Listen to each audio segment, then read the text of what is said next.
All right, so we've got Annie behind me. We've been doing our tree training method like we showed in the last video for the past few weeks.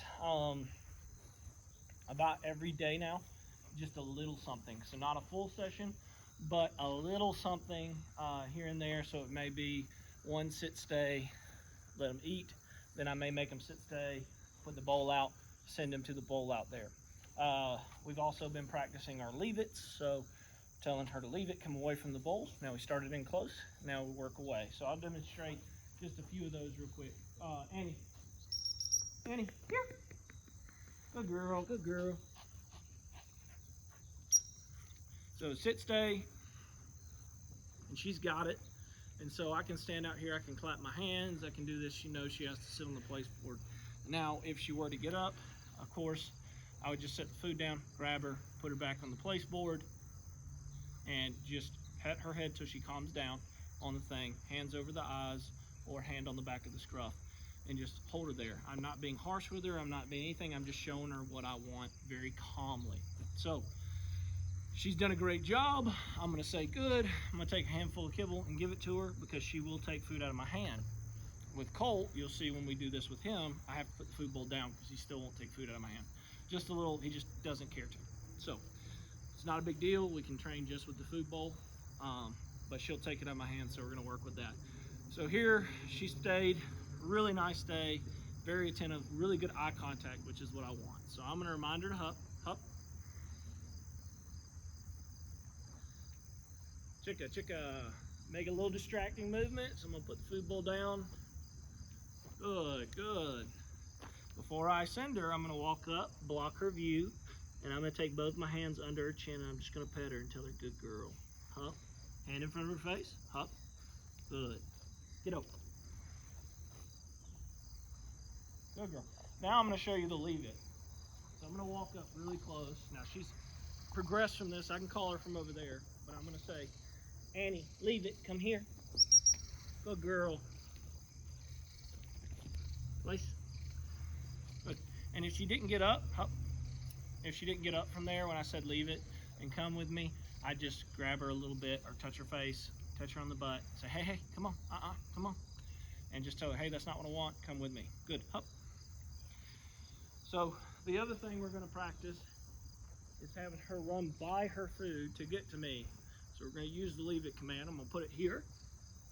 I'm gonna say, leave that, come here. Good girl, good girl. Now I'm gonna send her for it, go get it. I can say get out, I can say her name, whatever I want there.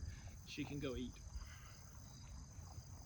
So that's where you want to be, kind of in your food work before we start this next stuff. So, and it's very simple. We just start small, like right there. I put the food bowl right there. I stood right here. If she gets up, goes to the food bowl instead of coming to me, I just stop her, put her back on the spot. I might start right here instead then.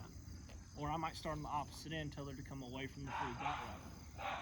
Whatever I need to do to get the dog to do what I want. So, and then I progressively work my way back to where I can be back there and call her away from the food. All right, so we'll do this and show you how far she's come with this. Annie, leave it, come here. Good. Get up. Good girl. So, right there, I demonstrated the next part that we're gonna work out, which I knew she'd do it just because we've been doing the get out and sending her. So we're gonna call her away from the food using our leave it command, and we will station ourselves directly in front of the dog with the dog sitting in front of us like we've been doing on our recalls. And then we're gonna back cast and tell her to get out and let her go get the food. If she doesn't, go immediately because she's a little sticky, doesn't wanna go. I'm just gonna encourage her, good girl, ready, ready, and then send her. So here we go again, I'll do this. Annie, leave it. Annie, leave it. Good girl, good girl, good girl. So we'll go back a little further. Annie. And she dropped some food, so we'll wait. Good girl. All right, come in. Up. All right, so I step back in front of her, right here. Pop. pop the whistle. Get up. Get up. So I had to tell her twice, but she did it. She's going to go back to her food.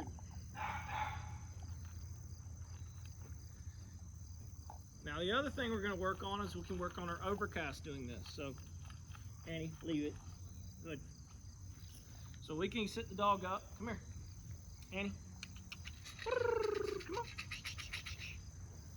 Here. Good.